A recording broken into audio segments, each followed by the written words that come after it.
زندگی میں جب بھی تم گرتے گرتے سنبھل جاؤ تو جان لینا کہ تمہاری دعاؤں نے تمہیں تھام لیا ہے۔ جن دعاؤں کو تم ناممکن سمجھ کر بھلا چکے ہوتے ہو، اللہ انہی دعاؤں کے ذریعے تمہیں تمہارے برے وقت سے بچا لیتا ہے۔ تم سوچتے ہو تمہاری دعائیں رد ہو گئی، مگر تم یہ نہیں جانتے کہ تمہاری دعائیں کن کن طریقوں سے قبول کی گئی ہیں۔ جو پتھر میں رہنے والی چونٹی کو بھی رزق دیتا ہے، تمہیں لگتا ہے وہ تمہیں تمہاری چاہت سے نہیں نواز سکتا؟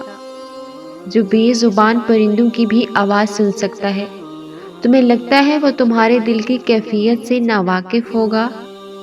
وہ جس کو نہ نیند آتی ہے اور نہ اونگ، تمہیں لگتا ہے وہ تمہاری اذیت میں گزرے ہوئے کسی بھی لمحے سے بے خبر ہو سکتا ہے؟ وہ تو تمہیں تب بھی سنتا ہے جب تم خود کو بھی نہیں سن پاتے۔ تو پھر یہ کبھی مت سوچنا کہ اللہ نے تمہاری التجائیں رد کر دی ہیں۔ اس نے ہر صدا سن لی ہے، بس اس نے صلے کا ایک وقت مقرر کر رکھا ہے، اور جو دعا منہ سے نکلتے ہی قبولیت کے مراحل میں داخل ہو جاتی ہے، وہ ٹوٹے ہوئے دل کی دعا ہے۔ بس پھر جو مانگ لیا جاتا ہے اس کی ادا میں دیری نہیں کی جاتی، پھر وہ بھلے ہی شاید تمہارے نصیب کا حصہ نہ ہو۔ کیا تم نے سنا نہیں، تمہارا رب سب کچھ کر سکتا ہے۔ اس ٹوٹے ہوئے دل پر غم نہ کرو، کیونکہ جس نے اسے بنایا ہے وہ اس دل کو موڑ بھی سکتا ہے اور پھر سے جوڑ بھی سکتا ہے۔ اللہ کو تمہارا توکل اور تمہارا صبر کرنا اتنا پسند آ گیا ہے کہ وہ چاہتا ہے کہ کچھ دیر اور تم اسی یقین کے ساتھ اس سے مانگو، اور یہ نہیں سوچو کہ کیا ممکن ہے اور کیا نہیں، کیونکہ جب تم ناممکن مانگتے ہو تب اللہ بھی تمہیں ناممکن وسیلوں سے ہی عطا کرتا ہے۔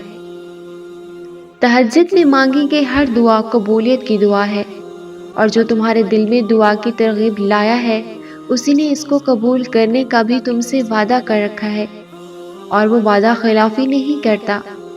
ہو سکتا ہے راستہ تمہاری پسند کا نہ ہو، مگر یہ بھی تو ممکن ہے کہ یہ راستہ تمہیں اسی منزل کی جانب لے جا رہا ہو جہاں تم جانا چاہتے ہو۔ اور تم سے یہ کس نے کہہ دیا کہ جو چھن جائے وہ واپس لوٹایا نہیں جاتا؟ کیا تم نے سنا نہیں یوسف کا اپنے والد کے پاس واپس لوٹایا جانا، موسیٰ کا اپنی والدہ کے پاس واپس لوٹایا جانا، ہاجرہ کا ابراہیم کے پاس واپس لوٹایا جانا، ایوب تک اس کے بچوں کا واپس لوٹایا جانا؟ اللہ تم تک ہر وہ چیز واپس لے آتا ہے، بس وہ ان چیزوں کو تم سے دور اس لیے کرتا ہے کیونکہ تم ان چیزوں سے اتنی محبت کرنے لگتے ہو جس کا حقدار صرف اللہ ہے۔ اور جب تم یقین رکھتے ہو تب وہ وہاں سے تمہارے لیے وسیلے بناتا ہے جہاں سے تم سوچ بھی نہیں سکتے۔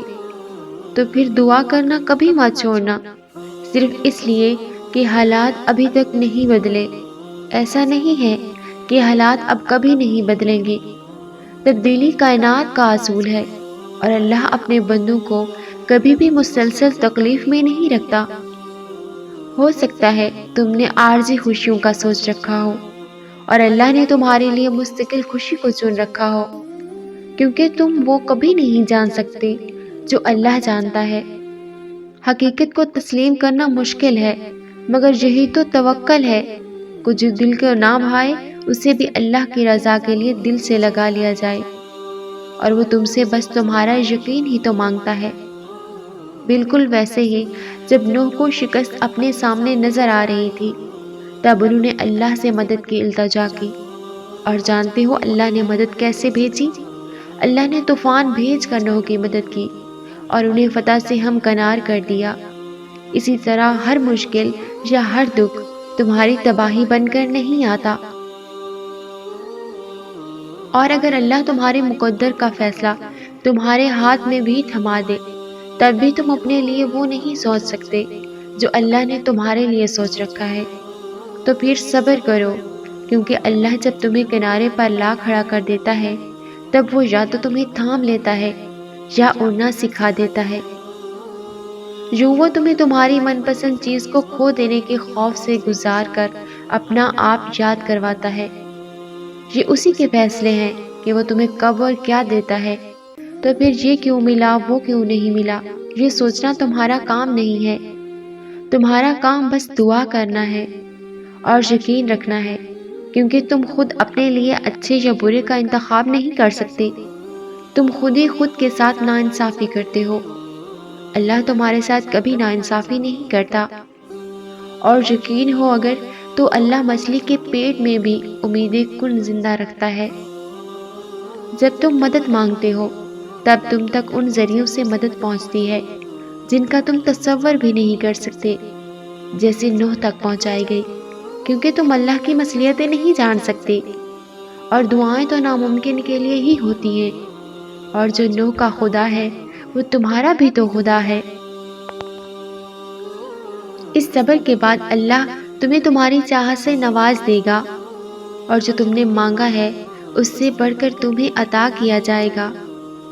وہ تمہاری تمام بے سکون راتوں کا گواہ ہے، اور اس نے تمہاری ان بے شمار دعاؤں کا بھی حساب رکھا ہے جو تم نے اس کے سوا کسی سے نہیں کہی۔ وہ تمہیں برے وقت سے اس لیے گزارتا ہے تاکہ تم اپنے اچھے وقت میں اسے یاد رکھ سکو۔ وہ تمہارے حالات سے ناواقف نہیں ہے، وہ جانتا ہے کہ کون سا دکھ تم نے آنسو میں بہا دیا اور کون سا دکھ کو خود میں ضبط کر لیا۔ اس نے دیکھا ہے تمہارے دل کا ہزاروں ٹکڑوں میں ٹوٹ کر بکھر جانا۔ وہ بھولا نہیں ہے تمہاری اذیت ناک طویل سجدوں کی کیفیت کو۔ اللہ تم سے جتنی محبت کرتا ہے وہ تمہیں اتنا ہی زیادہ آزماتا ہے۔ وہ تمہاری من پسند چیز کو تم سے دور کر کے تمہیں خود تک لاتا ہے، جس نے صرف 6 دنوں میں آسمان اور زمین اور ان میں موجود ہر چیز بنا ڈالی۔ تمہیں لگتا ہے کہ اس رب کے تمہارا مقدر بدلنا مشکل ہے؟ اس کے لیے کچھ بھی ناممکن نہیں، اس کے لیے کچھ بھی مشکل نہیں۔ اس غم کے بعد اس نے تمہارے لیے خوشی کو چن رکھا ہے۔ اس مشکل وقت کے بعد تمہارے لیے آسانیاں ہی آسانیاں ہیں۔ اللہ تمہارے ساتھ ہے اور وہ ہمیشہ تمہارے ساتھ رہے گا۔ وسیلے وہاں سے نہیں بن سکے جہاں سے تم نے سوچ رکھا تھا، تو یقین رکھو کہ اب وسیلے وہاں سے بنیں گے جہاں سے کوئی بھی تصور نہیں کر سکتا۔ تمہاری دعائیں سنی جا چکی ہیں، تمہارے صبر کا صلہ لکھا جا چکا ہے۔ اب تمہیں تمہارے یقین کے معجزے دکھائے جائیں گے تاکہ تم جان سکو کہ مخلص دل اختتام میں ہمیشہ جیت جاتا ہے، اور تقدیریں اللہ کے ایک اشارے پہ بدل جایا کرتی ہیں۔ انتظار کرنا مشکل ہے، مگر اس انتظار کے بعد جو اجر تمہارے لیے لکھا گیا ہے وہ تمہاری زندگی بدل دے گا۔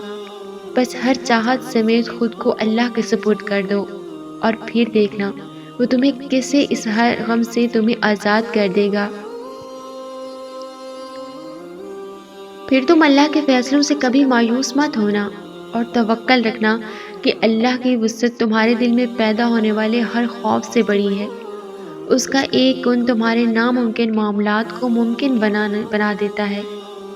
وہ اس کہانیوں کو بھی مکمل کر سکتا ہے جو تمہارے بس میں نہیں۔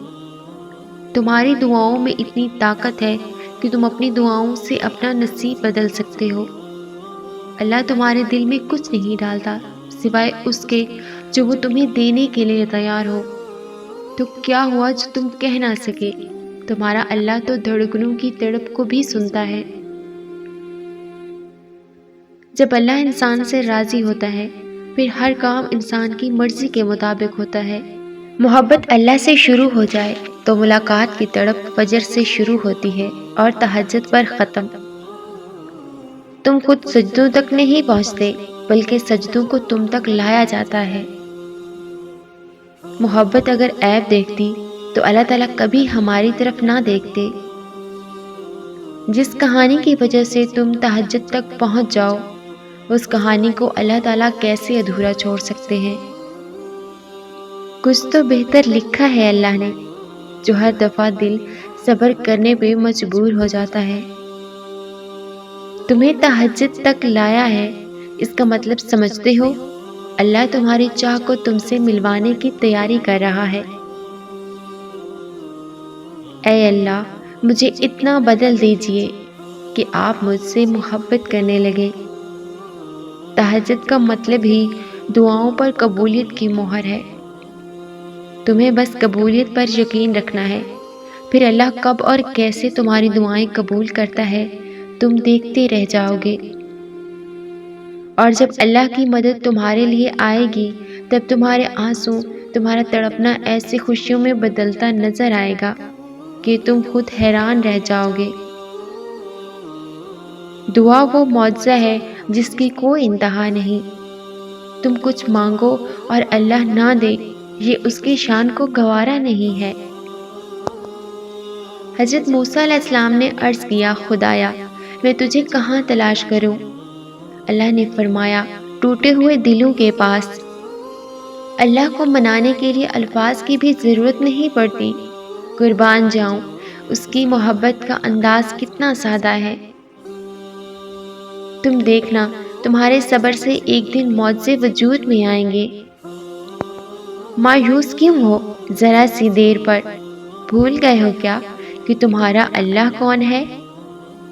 اگر یہ تم کو دیر لگ رہی ہے تو شاید تمہیں معلوم نہیں کہ معجزوں کا انتظام اور اہتمام کچھ وقت مانگتا ہے۔